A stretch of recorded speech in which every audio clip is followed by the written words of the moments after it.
ಈ ಕುರಿ ಯಾವಾಗ ನೇಮಕ ಮಾಡೋದು ಅಂತ ನೋಡೋಣ ಒಂದ್ಸಾರಿ.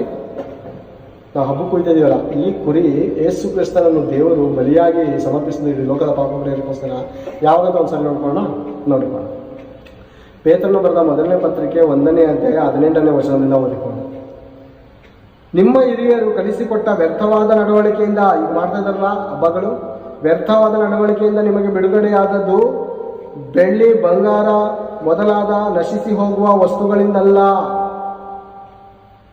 ಕುರಿಗಳಿಂದಲ್ಲ, ಕೋಣಗಳಿಂದಲ್ಲ, ಚಿನ್ನ ಬೆಳ್ಳಿ ವೈಡೂರ್ಯ ವಸ್ತುಗಳಿಂದಲ್ಲ, ಪೂರ್ಣಾಂಗವಾದ ನಿಷ್ಕಳಂಕ ಯಜ್ಞದ ಕುರಿಯ ರಕ್ತದಿಂದಲೋ ಎಂಬಂತೆ ಕ್ರಿಸ್ತನ ಅಮೂಲ್ಯವಾದ ರಕ್ತದಿಂದಲೋ ಎಂದು ಬಂದಿರಲ್ಲವೇ, ಆತನು ಜಗದುತ್ಪತ್ತಿಗೆ ಮೊದಲೇ ಗೊತ್ತು ಮಾಡಲ್ಪಟ್ಟು ಅಂತ್ಯಕಾಲದಲ್ಲಿ ನಿಮಗೋಸ್ಕರ ನಿಮಗಾಗಿ ಪ್ರತ್ಯಕ್ಷನಾದ. ಅಂದರೆ ಜಗದುತ್ಪತ್ತಿಗೆ ಮುಂಚೆ ನೇಮಕ ಮಾಡಿದಂತೆ ದೇವರು. ಅಂದರೆ ಊರಬ್ಬಕ್ಕೆ ಕುರಿ ತೆಗೆಯುವಾಗ ಈ ಹಳ್ಳಿಗಳ ಕಡೆ ನೋಡುವಾಗ ಒಂದು ವಾರದ ಹಿಂದೆ ಅಥವಾ 15 ದಿವಸದ ಹಿಂದೆ ಅಥವಾ 1 ತಿಂಗಳ ಹಿಂದೆ ಏನು ಮಾಡ್ತಾರೆ, ಕುರಿನ ತಗೊಬಂದು ಕಟ್ಟಾಕ್ತಾರೆ. ಅದಕ್ಕೆ ಹಿಂಡಿ ಬೋಸ ಎಲ್ಲವನ್ನು ಹಾಕಿ ಹಾಕಿ ಹಾಕಿ ಚೆನ್ನಾಗಿ ಬೆಳೆಸ್ತಾರೆ. ಅಂದರೆ ಬಲಿ ಕೊಡೋದಕ್ಕ ಹೌದು.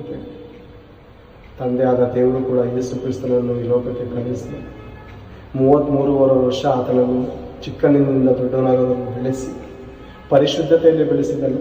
ನಮ್ಮ ಹಾಗೆ ಲುಚ್ಚಗಳಾಗಿ ಲಫಂಗಳಾಗಿ ಮಕ್ಕಳುಗಳಿಗೆ ಬೀದಿಗಳಲ್ಲಿ ಬಿಟ್ಕೊಡಲಿಲ್ಲ ದೇವರು. ನಮ್ಮ ಥರ ದುಷ್ಟರಾಗಿ ಮಕ್ಕಳನ್ನು ಬೇರೆ ಏನು ಮಾಡ್ತೀವಿ ಅಂದರೆ ನಾವು ಬೀದಿಗೆ ಬಿಟ್ಬಿಟ್ಟಿರ್ತೀವಿ.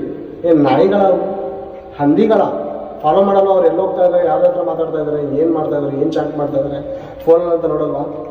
ನೋಡ್ತೀವಿ ಇಲ್ಲೊಬ್ರಿ ಮಕ್ಕಳು ರೀ. ಚಿನ್ನ ಬೆಳ್ಳಿ ಅಮೂಲ್ಯ ಅಲ್ಲ ಅವರು. ನಿಮ್ಮ ಚಿನ್ನ ಬೆಳ್ಳಿ ಅಮೂಲ್ಯಕ್ಕಿಂತ ಬೆಲೆ ಬಾಳುವಂಥವ್ರು ಯಾರು? ಮಕ್ಕಳಲ್ವಾ?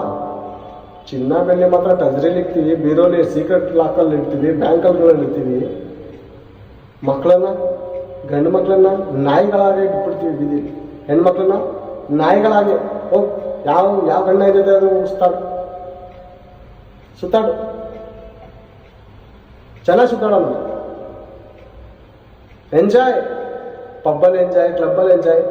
ಏನ್ರಿ ದರಿದ್ರದವರು ಬೇರೆ ತಂದೆ ತಾಯಿಗಳು ಮಕ್ಕಳನ್ನು ಕೊಡ್ತಿದ್ರು, ಗಮನ ಕೊಡದೇ ಇರೋರು ತಂದೆ ತಾಯಿಗಳು ನಿಜವಾಗ್ಲೂ ದರಿದ್ರದವರು. ಹೊರಗಡೆ ಪ್ರಾಂತ್ಯದಿಂದ ಬೆಂಗಳೂರು ಕಳಿಸ್ಬಿಡ್ತಾರೆ. ಇಲ್ಲಿ ನಾಯಿಗಳ ಹಾಗೆ ಹಂದಿಗಳ ಹಾಗೆ ಕಾಲೆತ್ಕೊಂಡು ಈ ಕೋರ್ಮಂಗಲದಲ್ಲಿ ಇಂದ್ರನಗರದಲ್ಲಿ ನಾಯಿಗಳ ಹಾಗೆ ಸುತ್ತಾಡ್ತಾ ಇರ್ತಾರೆ.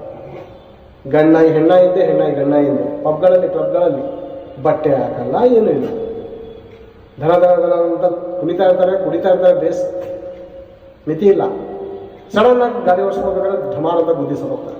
ಹೆಣಗಳಾಗಿ ಪಾರ್ಸಲ್ಗಳು ಮನೆ ಹೋಗ್ತಾರೆ. ಇದಾ ನಮ್ಮ ಜೀವನ, ಇದಾ ನಮ್ಮ ಜೀವನದ ಪರಮಾತ್ಮ.